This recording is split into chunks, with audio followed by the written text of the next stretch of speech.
अस्सलाम वालेकुम स्टूडेंट्स, कैसे हैं आप लोग?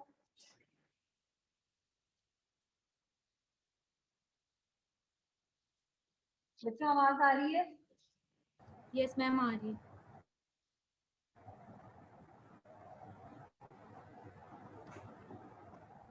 बच्चों आवाज आ रही है आपको? Yes ma'am. Yes ma'am. Yes ma'am आ रही है। अच्छा, मुझे ये बताएं कि किसी को कोई इश्यू तो नहीं है किसी पिछले लेक्चर में, या कोई आप लोगों को फील हुआ हो कि कोई इसमें कोई मसला हो? मार्क्स आप लोगों के अपलोड मैंने कर दिए थे, देख लिए होंगे आप लोगों ने।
हाँ जी, आज हम स्टार्ट करेंगे मैक्रोलाइड्स, क्लिंडामाइसिन एंड क्लोरामफेनिकोल। ये जो है अब हमने नेक्स्ट ग्रुप स्टार्ट कर दिया है, जो कि है प्रोटीन सिंथेसिस इनहिबिटर्स। ठीक है, अभी तक हमने पढ़ा था सेल वॉल इनहिबिटर्स। नेक्स्ट हमारे पास जो क्लास आ गई है वो है प्रोटीन सिंथेसिस इनहिबिटर्स की, यानी कि उनका न्यूक्लिक एसिड ही नहीं बनने देंगे, या उनका डीएनए की तरफ जो उनकी फॉर्मेशन हो रही है अगले बैक्टीरिया में डिवाइड होने के लिए, वही उसको फॉर्म नहीं होने देंगे, यानी कि उनकी डिवीजन को आगे से स्टॉप कर देंगे। ठीक है, इसमें कौन कौन से आ रहे हैं? मैक्रोलाइड्स आ रहे हैं, क्लिंडामाइसिन आ रहे हैं एंड क्लोरामफेनिकोल आ रहे हैं। बहुत इजी है, कॉन्सेप्ट आप लोगों को ऑलरेडी बन चुका है। बस आपने बस ये याद रखना है कि किसकी क्या डोजेज है, इसको कब देना है, किस तरीके से रेजिस्टेंस डेवलप होगी, ये छोटी छोटी चीजें याद करने वाली है। मैक्रोलाइड का सबसे पहले इनका निमोनिक जो हमने बनाया है वो केयर बनाया होगा कि कौन कौन सी मैक्रोलाइड्स हैं जो कॉमनली यूज होती है। Clarithromycin, azithromycin, roxithromycin and erythromycin. ये आपने बहुत ज्यादा नाम सुने होंगे। एजिथ्रोमाइसिन तो आजकल बहुत ज्यादा सुन रहे होंगे आप लोग, क्योंकि ये कोविड के पेशेंट्स को दी जा रही है। मैक्रोलाइड्स क्या है?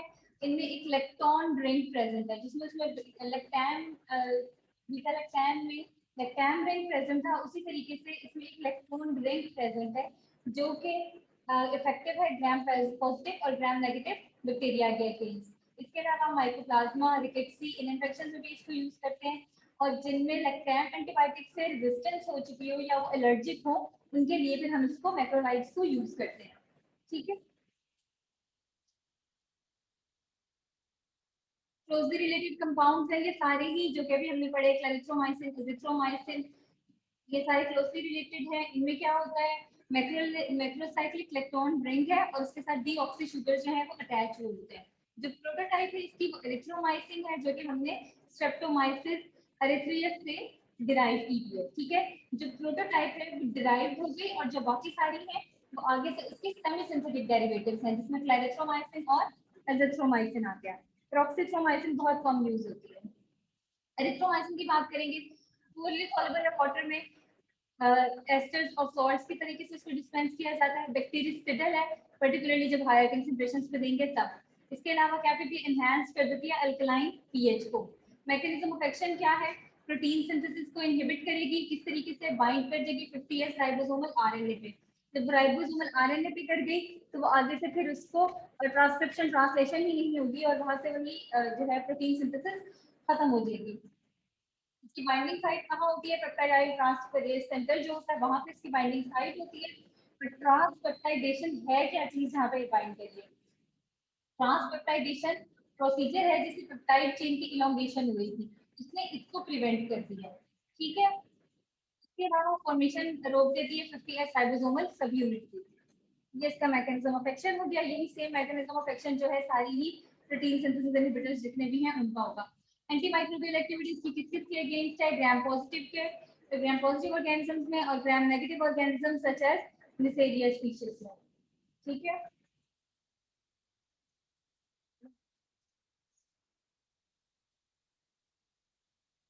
यानी ये ग्राम पॉजिटिव और ग्राम नेगेटिव दोनों के लिए ही है। इसके अलावा रेजिस्टेंस इसकी जो कैसे डेवलप हो सकती है? तीन मैकेनिज्म है इसकी रेजिस्टेंस डेवलप होने के। मैम ये वो माइक्रोलाइट्स का मैम ये आप हमें मैक्रोलाइट्स का बता रही हैं सारा। बच्चे मुझे आपकी आवाज नहीं आई। मैम ये आप जो हमें सारी कैरेक्टरिस्टिक्स बता रही हैं मैक्रोलाइट्स की हैं। हाँ जी, ये सारे मैक्रोलाइट्स हैं, एरिथ्रोमाइसिन, क्लेरिथ्रोमाइसिन, ये सब मैक्रोलाइट्स हैं। इसमें हम एरिथ्रोमाइसिन पढ़ रहे हैं।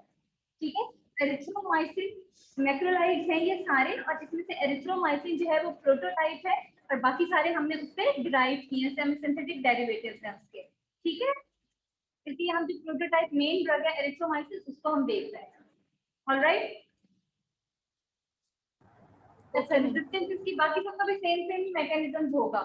ठीक है, रेजिस्टेंस के मैकेनिज्म क्या है इसके? कि परमिएबिलिटी ही नहीं होगी, यानी सेल के अंदर जा ही नहीं सका। ठीक है, और एक्टिव फ्लक्स यानी कि वो फिर बाहर आ गया। दूसरी चीज क्या हो सकती है? एंटेरोबैक्टीरी से बन जाएगा, यानी कि एस्टेरेजेस बन जाएंगे जो कि हाइड्रोलाइज कर देंगे मैक्रोलाइट्स को। एंटेरोबैक्टर जो होती है, एंटेरोबैक्टर स्पीशीज जो हैं वो एस्टेरेजेस, जैसे वहां पे लैक्टामेजेस बन रहे थे जो बीटा लैक्टैम एंटीबायोटिक्स को डिस्ट्रॉय कर रहे थे, यहाँ पे एस्टेरेजेस बन गए हैं जो कि इसको हाइड्रोलाइज कर देंगे और इसको जो है वो इस फंक्शन लॉस हो जाएगा। मॉडिफिकेशन क्या हो सकती है? राइबोसोमल बाइंडिंग साइट की, यानी जहाँ जाके इसने अटैच होना है वहां पे ही मॉडिफिकेशन कर ली बैक्टीरिया ने अपने साइट की, तो इसको हम राइबोसोमल प्रोटेक्शन कहते हैं। इसके अलावा इसकी क्रॉस रेजिस्टेंस जो है वो बाकियों में भी है, जैसे अगर एक एरिथ्रोमाइसिन से रेजिस्टेंस डेवलप हो चुकी है तो अगर एजिथ्रोमाइसिन देंगे तो उसके लिए भी वो ऑलरेडी रेजिस्टेंट हो गए। फार्माकोकाइनेटिक्स क्या है? स्टमक एसिड इनको डिस्ट्रॉय कर देता है, इस वजह से इनको एंटेरिक कोटिंग में दिया जाता है। एंटेरिक कोटिंग क्या होती है?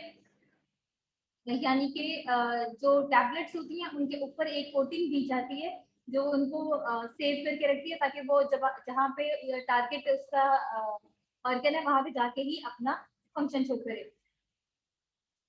फूड भी इंटरफेयर होता है, इसकी एब्जॉर्प्शन के साथ इंटरफेयर करता है और इसकी हाफ लाइफ जो है अप्रोक्सीमेटली 1.5 आवर्स है।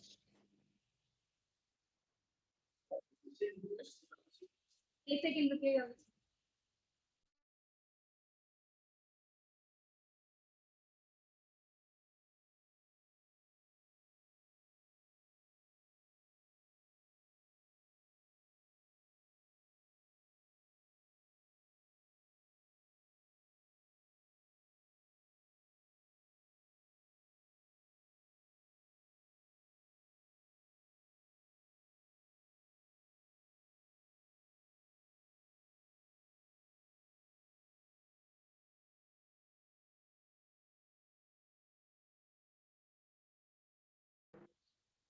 बंद हो जाएगा जी। एक्सक्रीशन इसकी वाइड है, फीसेस में होता है और सिर्फ 5% हमें ये यूरिन में मिलता है। वाइडली डिस्ट्रीब्यूटेड होता है, एक्सेप्ट ये कि सीएसएफ को क्रॉस नहीं करता तो ब्रेन में नहीं जाता, प्लेसेंटा को ट्रांसफर कर लेता है और सीएसएफ की चला जाता है। प्राइमरी बैक्टीरियल इन्फेक्शन में ड्रग ऑफ चॉइस है, डिप्थीरिया में, सेप्सिस में, एरिथ्रीसीमा में। रेस्पिरेटरी डिजीज अगर देखें तो न्यूनेटल में, ऑक्यूलर और जेनिटल क्लेमाइडियल इन्फेक्शंस जो हैं इनमें भी हम इसे यूज कर रहे हैं। इसके अलावा कम्युनिटी एक्वायर्ड निमोनिया में भी हम यही यूज करें। ये सब हम एरिथ्रोमाइसिन को पढ़ रहे हैं। ठीक है, इसके अलावा जो एलर्जिक इंडिविजुअल्स हैं उनमें पेनिसिलिन का सब्स्टिट्यूट भी है और ये एज प्रोफाइलैक्टिक एजेंट भी यूज करते हैं हम डेंटल प्रोसीजर से पहले, जिनमें वेलवुलर हार्ट डिजीज हुई है जो कि हमने पढ़ा था, लैक्टैम एंटीबायोटिक्स यूज होती है जिस तरीके से, उसी तरीके से हम इसको भी यूज करते हैं। किस तरीके से यूज है? 0.25 या 0.5 ग्राम एवरी 6 आवर्स दे दिए इसको। ओरल एरिथ्रोमाइसिन बेस्ड है 1 ग्राम उसको कंबाइन अगर किया जाए ओरल नियोमाइसिन और कैनामाइसिन के साथ, तो हम pre operative preparation of colon के लिए यूज करते हैं। यानी अगर कोलोन की सर्जरी होनी है या कोई और प्रोसीजर होना है जिसमें हमें उसको प्रिपेयर करना है, तो हम उसको यूज करते हैं। आईवी डोजेज अगर देखें इसकी 2.5 to 1 ग्राम एवरी 6 आवर ही है, ठीक है, एडल्ट्स के लिए। एडवर्स रिएक्शंस क्या इसमें मिल सकते हैं? एनोरेक्सिया, नोजिया, वोमिटिंग, डायरिया, ये कॉमन है। इसके अलावा गैस्ट्रोइंटेस्टाइनल इंटॉलरेंस हो सकती है, जिसकी वजह क्योंकि डायरेक्ट स्टिमुलेट करता है गट मोटिलिटी। इसके अलावा कोलेस्टेटिक हेपेटाइटिस हो सकता है इससे, फीवर, एसिनोफिलिया और रैशेस, ये सारी चीजें इससे कॉमन है। ये हमने पढ़ा है एरिथ्रोमाइसिन, ठीक है, जो मैक्रोलाइड की प्रोटोटाइप है। नेक्स्ट हम चीज देख रहे हैं clarithromycin. This is again a macrolide, ठीक है। क्लेरिथ्रोमाइसिन का भी सेम मैकेनिज्म ऑफ एक्शन होगा, वही चीजें होंगी, थोड़ा सा एंटीबैक्टीरियल स्पेक्ट्रम डिफरेंट होगा या फिर एडवर्स रिएक्शंस होगा। एरिथ्रोमाइसिन से डिराइव किया हुआ है, कैसे कि एक एडिशन की है मिथाइल ग्रुप की, इसकी वजह से क्या हो गया है, एसिड स्टेबिलिटी इसकी इंप्रूव हो गई है और इसकी एब्जॉर्प्शन जो है वो कंपेरेटिवली ज्यादा बेहतर हो गई है। क्योंकि हमने पढ़ा था कि इसकी ओरल एब्जॉर्प्शन नहीं है, क्योंकि उससे जो गैस्ट्रोइंटेस्टाइनल एसिड्स हैं वो डिस्ट्रॉय कर देते हैं, जिसकी वजह से हम उसे एंटायरिक कोटेज नहीं देते हैं। सिमिलर एंटीबैक्टीरियल एक्शन है और मैकेनिज्म ऑफ एक्शन भी वही सेम ही है, लेकिन ये ज्यादा एक्टिव है अगेंस्ट किसके? माइकोबैक्टीरियम एवियम कॉम्प्लेक्स के, माइकोबैक्टीरियम लेप्री के, टॉक्सोप्लाज्मा गोंडाई के और एच इन्फ्लुएंजा के। ये डिफरेंसेस जो होते हैं ये मोस्ट कॉमन याद रखने वाले, इससे आपको याद रहता है कि कौन सी ड्रग है, क्योंकि अगर क्वेश्चन पूछा जाएगा तो इसी तरीके से पूछा जाएगा कि इसमें कौन सी ड्रग दी जाती है। फिर इसके लिए भी फिर आपको ये बताना चाहिए कि एरिथ्रोमाइसिन है या क्लेरिथ्रोमाइसिन है। रिकमेंडेड डोजेज इसकी क्या है? 250 से 500 मिलीग्राम है ट्वाइस डेली, या फिर 1000 मिलीग्राम है एक्सटेंडेड रिलीज फॉर्मुलेशन में अगर दे देंगे, मतलब डेली डोजेज मैक्सिमम 1000 mg इसकी बनती है, ठीक है। हाफ लाइफ इसकी 6 आवर्स है, पेनिट्रेट कर जाती है मोस्ट टिश्यूज को, मेटाबॉलिज्म इसका भी लिवर में है, लोअर इंसिडेंस है इसे गैस्ट्रोइंटेस्टाइनल इंटॉलरेंस का और लेस फ्रीक्वेंट इसकी डोजिंग की वजह से। एजिथ्रोमाइसिन अगेन मैक्रोलाइड है, ये भी एजिथ्रोमाइसिन से डिराइव की गई है। इसमें क्या की है, मेथिलेटेड नाइट्रोजन रिंग अटैच किया इसमें इलेक्ट्रॉन रिंग के साथ, 15C इलेक्ट्रॉन रिंग के साथ जो है, जहाँ 15 कार्बन था वहां पे मेथिलेटेड नाइट्रोजन ऐड करेंगे तो एरिथ्रोमाइसिन बनता है। एंटीबैक्टीरियल स्पेक्ट्रम इसका सिमिलर है क्लेरिथ्रोमाइसिन से, स्लाइटली लेस इफेक्टिव है एरिथ्रोमाइसिन और क्लेरिथ्रोमाइसिन से स्टेफ्लोकोकाई और स्ट्रेप्टोकोकाई के केस में, और एक्टिव है मोर एच इन्फ्लुएंजा के केस में, और हाईली एक्टिव है क्लेमाइडिया स्पीशीज के केस में, ठीक है। कहाँ डिफरेंस आता है? फार्माकोकाइनेटिक प्रॉपर्टीज में, क्योंकि पेनिट्रेट कर जाती है मोस्ट टिश्यूज को, सीएसएफ में ये भी नहीं जाती, और फेगोसिटिक सेल्स, ये सेल्स को बहुत ज्यादा भीतर तौर पर फेगोसाइट कर लेती है, यानी बैक्टीरियाइडल एक्शन इसका ज्यादा भीतर है। हाफ लाइफ इसकी 3 डेज है, वंस डेली डोजिंग होती है इसकी, 1 ग्राम डोज एरिथ्रोमाइसिन की जो है वो एज इफेक्टिव है 7 डेज कोर्स ऑफ डॉक्सीसाइक्लिन है, ठीक है। मतलब अगर 1 ग्राम डोज हम दे रहे हैं फॉर 3 डेज या 5 डेज, तो वो भी जो है वो इफेक्टिव है डॉक्सीसाइक्लिन के से ज्यादा। Community according 500 milligram loading dose देते हैं। लोडिंग डोज का क्या मतलब होता है? पढ़ा होगा आप लोगों ने फार्मा 1 में, तो मुझे बताएगा लोडिंग डोज क्या होती है?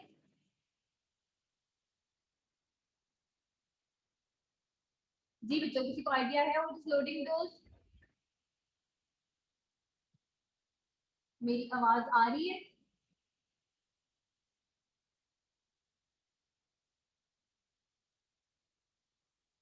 बच्चों आप लोगों को मेरी आवाज आ रही है? प्लीज इतना तो बता दें, आप लोग इतना तो जानते हैं। यस मैम, आवाज आ रही है। यस मैम, आवाज आ रही है आपकी। बच्चे लोडिंग डोज का मतलब होता है, लोडिंग डोज दी जाती है कि शुरू में ज्यादा अमाउंट में ड्रग दे दी जाती है ताकि वो एक दफा अचीव हो जाए बैलेंस, उसके बाद फिर जो है वो आगे से बाकी डोज है इसको कम करके दिया जाता है, ताकि जो है ना वो एक लेवल जो अचीव कर गया फिर उसको मेंटेन किया जाए। इसलिए शुरू में ज्यादा दिए जाए और फिर उसको कम कर दिया जाता है। इसी तरीके से कम्युनिटी एक्वायर्ड निमोनिया की केस में क्या होगा, लोडिंग डोज दे देंगे 500 मिलीग्राम और उसको फिर फॉलो करेंगे 250 मिलीग्राम सिंगल डेली डोज से फॉर द नेक्स्ट 4 डेज। इससे क्या होगा कि फिर 500 मिलीग्राम से एक दफा उसको ड्रॉप कर दिया, मतलब एक का प्रॉपर वर्टिकल डायरेक्शन उसका हो गया। अब हमने उसको बस मेंटेन करना है, बैलेंस रखना है, तो फिर हम जो है ना बैलेंसिंग डोज दे देते हैं 250 मिलीग्राम। खाने से 1 घंटा पहले या 2 घंटे पहले, 2 घंटे बाद इसको नहीं देना चाहिए, मतलब खाने से इसको दूर रखना चाहिए। टाइमिंग इसकी ऐसी होनी चाहिए। ये चीजें याद रखा करें, बताया भी करें लोगों को, और जब खुद ड्रग लिया करें तब भी याद रखा करें, क्योंकि ये चीजें मोस्ट कॉमनली हमारी सोसाइटी में नहीं है कि डॉक्टर आपको इन्फॉर्म करें। एजिथ्रोमाइसिन इतनी कॉमनली ली जाने वाली मेडिसिन है, लेकिन कोई नहीं बताता कि इसे कब लेना चाहिए और कब नहीं लेना चाहिए। तो ड्रग इंटरेक्शन एरिथ्रोमाइसिन या क्लेरिथ्रोमाइसिन के केस में हो रहे थे, ये इसके इंटरेक्शन उनके साथ नहीं है।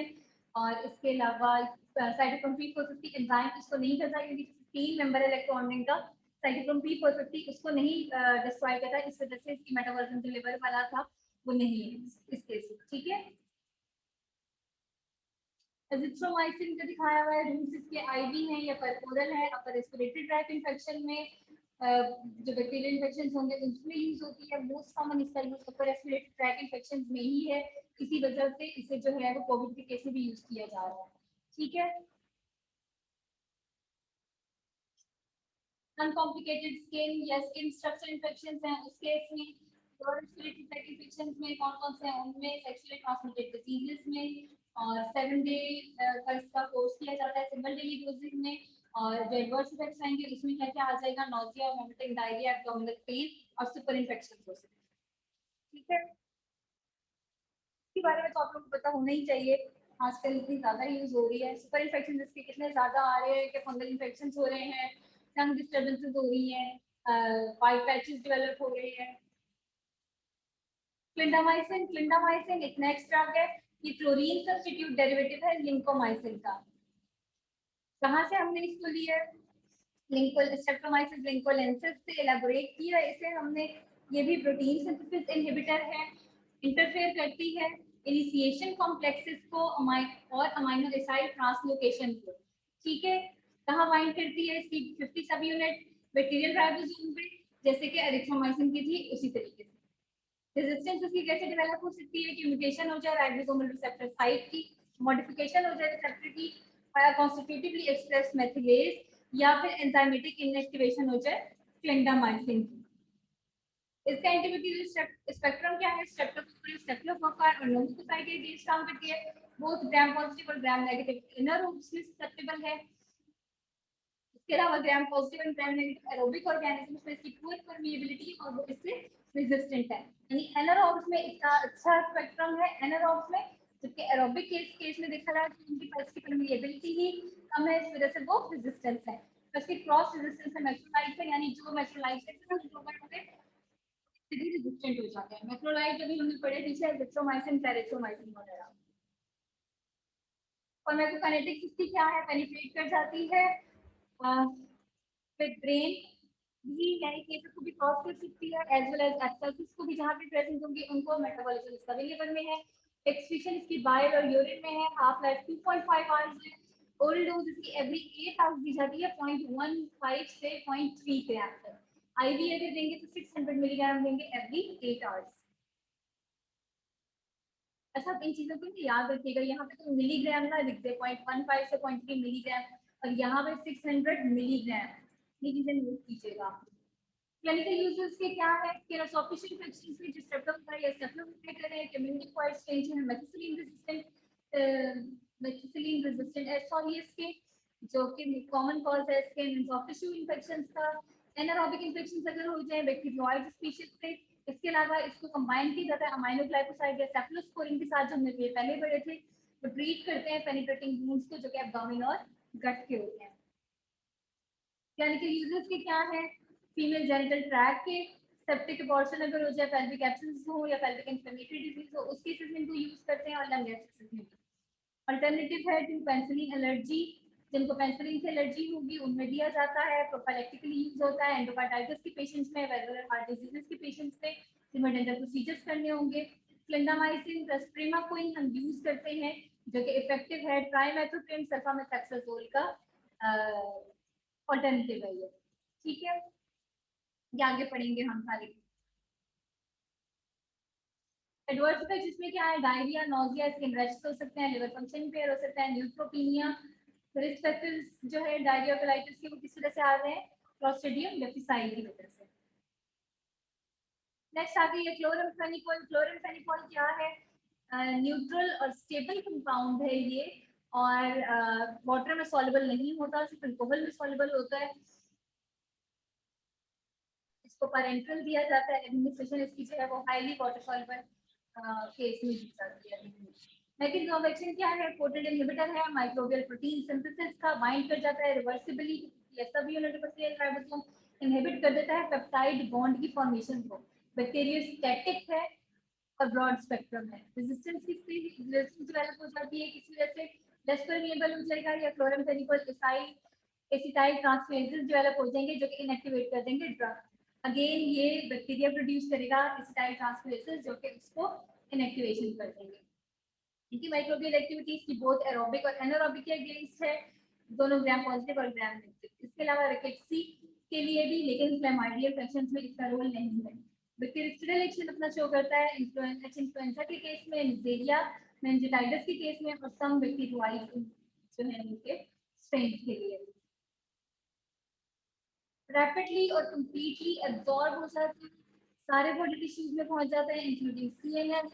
प्रोड्रग जो है उसका ओरल रूट जो दिया जाता है, क्लोरमफेनिकोल पामिटेट, वो हाइड्रोलाइज हो जाती है इंटेस्टाइन में और उससे फिर फ्री क्लोरमफेनिकोल बनती है। अगर पैरेंटल देंगे तो क्लोरमफेनिकोल सक्सिनेट दी जाती है जो कि हाइड्रोलाइज होके फ्री क्लोरमफेनिकोल बनाती है।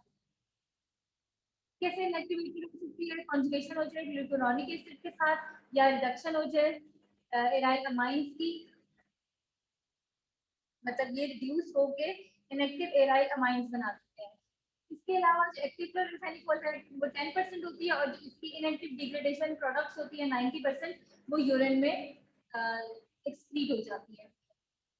एक थोड़ी सी इसकी अमाउंट है वो बाइल और फीसेस में है, और यूरिनल डोसेज जो इसकी दी जाती है वो 50 to 100 milligram per kg per day में, यानी केजी के हिसाब से दी जाती है। इसके अलावा कौन सी ड्रग थी जो हम केजी के हिसाब से देते थे, बॉडी वेट के हिसाब से, और कौन सी ड्रग दी जाती है,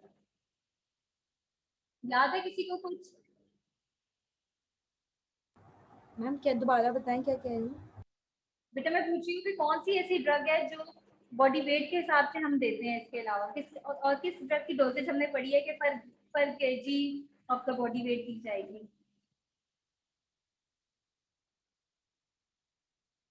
नहीं यार, इंसुलिन पढ़ी थी हमने, तो इंसुलिन को दिया जाता है बॉडी वेट के हिसाब से। क्लिनिकल यूजेस की क्या करें, टॉक्सिसिटी की जो है टॉक्सिसिटी की वजह से, रेजिस्टेंस की वजह से, और इफेक्टिव ऑल्टरनेटिव की वजह से ये रेयरली यूज होती है। सीरियस रिकेट्स इन्फेक्शन जैसे टाइफस और रॉकी माउंटेन स्पॉटेड फीवर में ही इसको ज्यादातर यूज किया जाता है। ठीक है, ये रॉकी माउंटेन स्पॉटेड फीवर है, डिटेल करेगा। अल्टरनेटिव यूज किया जाता है इसको एज बीटा-लैक्टम एंटीबायोटिक के केस में, बैक्टीरियल मेनिंजाइटिस में, जिनमें हाइपरसेंसिटिविटी हो पेनिसिलिन से, उनमें दी जाती है 50 to 100 milligram per kg per day 4 divided doses में। ठीक है, क्योंकि इनको पर केजी के हिसाब से बहुत ज्यादा बन जाएगी ना, मतलब for example if a person is 70 KG और हमने उसको 100 मिलीग्राम दे रहे हैं पर केजी के हिसाब से, तो वो 700 milligram per kg per day हो जाएगी। तो फिर हम 700 मिलीग्राम को ब्रेक करके 4 डिवाइडेड डोजेज में दे देंगे। मैम ये क्लोरमफेनिकोल भी हम लोग बॉडी वेट के हिसाब से देते हैं? बेटा मुझे समझ नहीं आई। मैम क्लोरमफेनिकोल भी बॉडी वेट के अकॉर्डिंग देते हैं? दोबारा बोलें, क्लोरमफेनिकोल? मैम क्लोरमफेनिकोल भी बॉडी वेट के अकॉर्डिंग देते हैं हम लोग?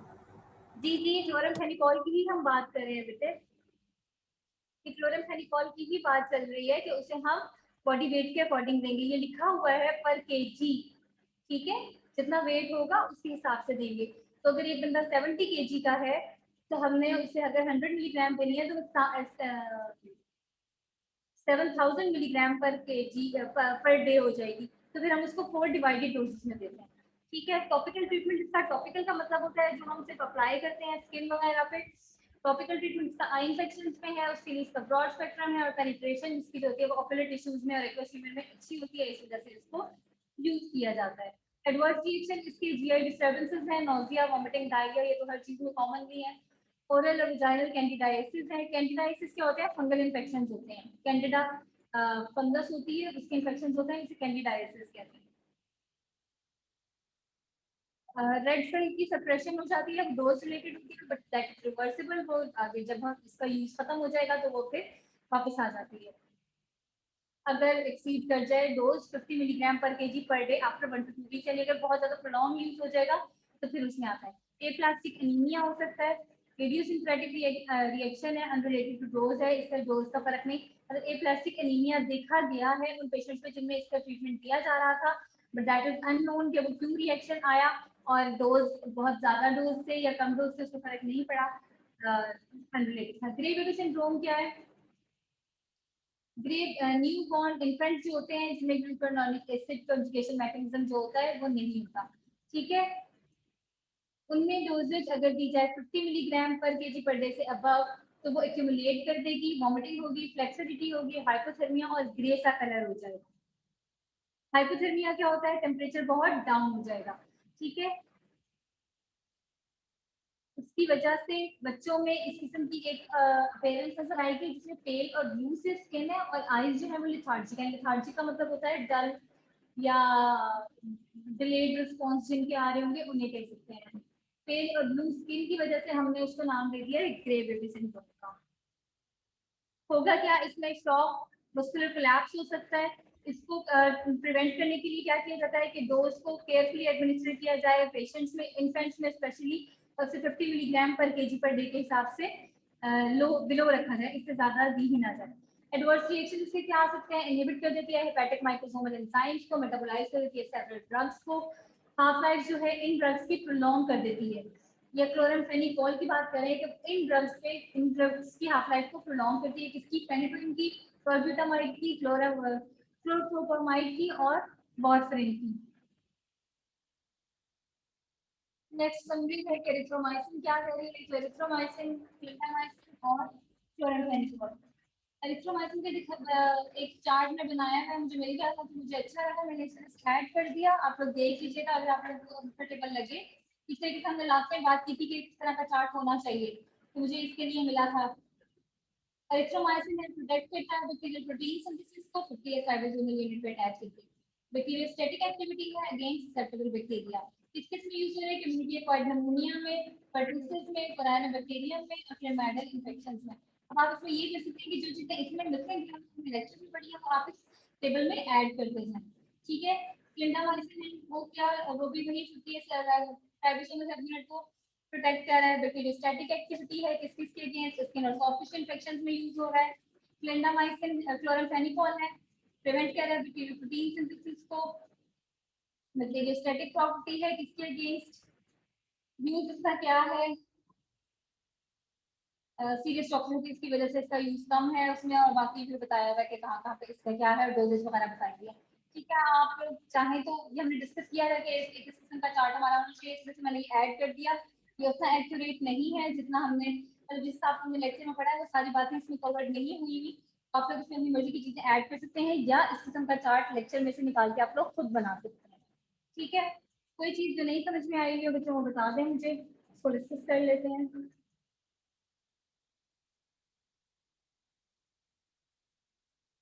जी बच्चों बता दें मुझे जो चीज नहीं समझ में आई। आ गई ये समझ?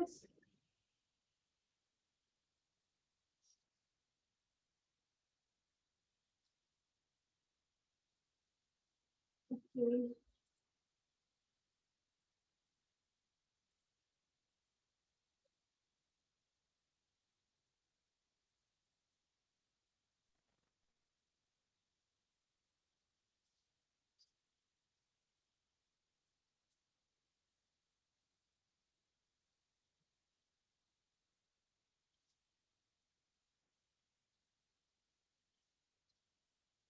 मैम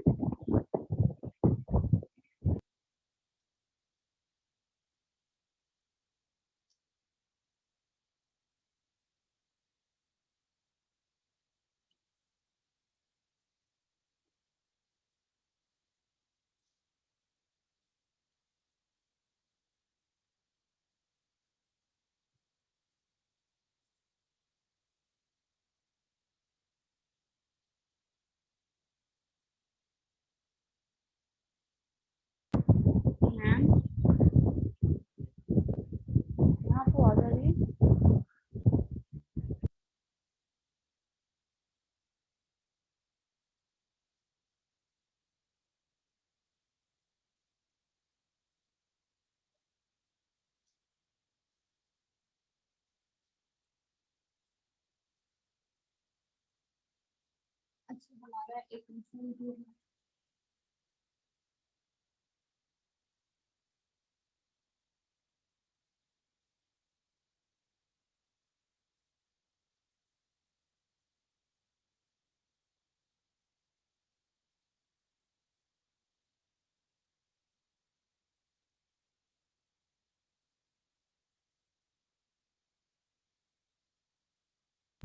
मैम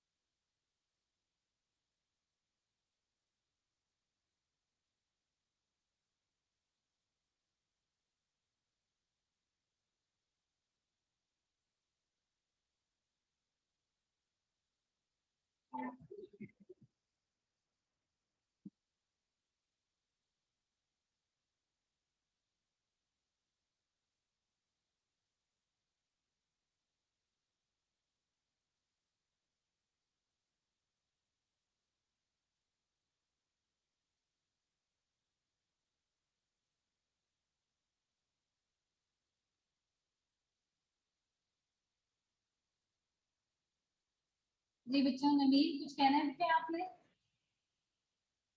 जी मैम आपको आवाज़ नहीं आ रही थी पहले?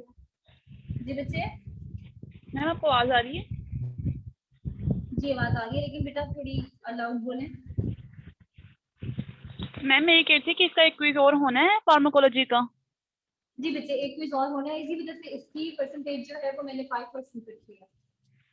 मैम आप बेस्ट वन मैम सेलेक्ट कर लें कोई। हमारी टोटल कितने लेक्चर हैं? जी बच्चे,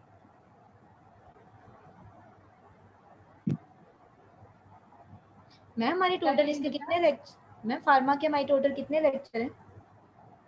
फातिमा के टोटल लेक्चर्स बेटा अभी मैंने देखे नहीं है, क्योंकि मैं आप लोगों को कुछ कंबाइन करके कुछ निकाल निकूल के इस तरीके से करके पढ़ा रही हूँ, तो अभी मैंने टोटल देखे नहीं है कि कितने बनते हैं।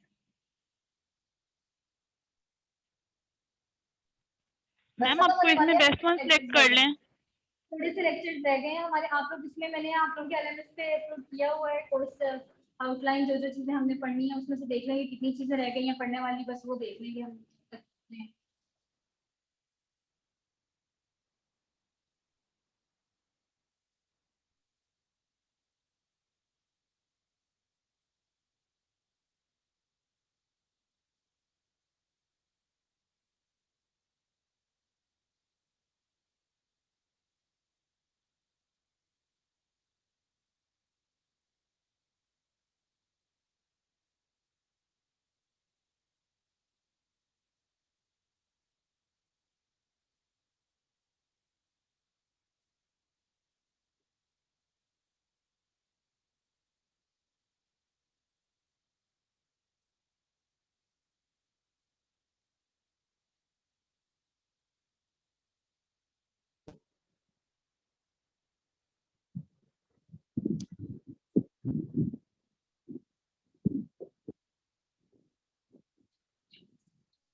ठीक है बच्चों, आप लोग लीव कर सकते मैम हैं। विशा ताहिर प्रेजेंट।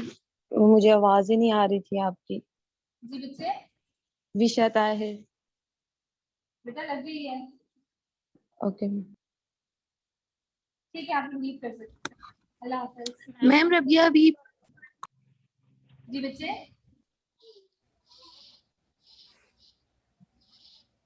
तो इसके बारे में बात करनी थी कि हम ये कह रहे थे कि आप बेस्ट में सेलेक्ट कर लें क्विज को, क्विज में से आपने Yes, 2 क्विज ma'am. लेने हैं ना। क्या कह रही बच्चे?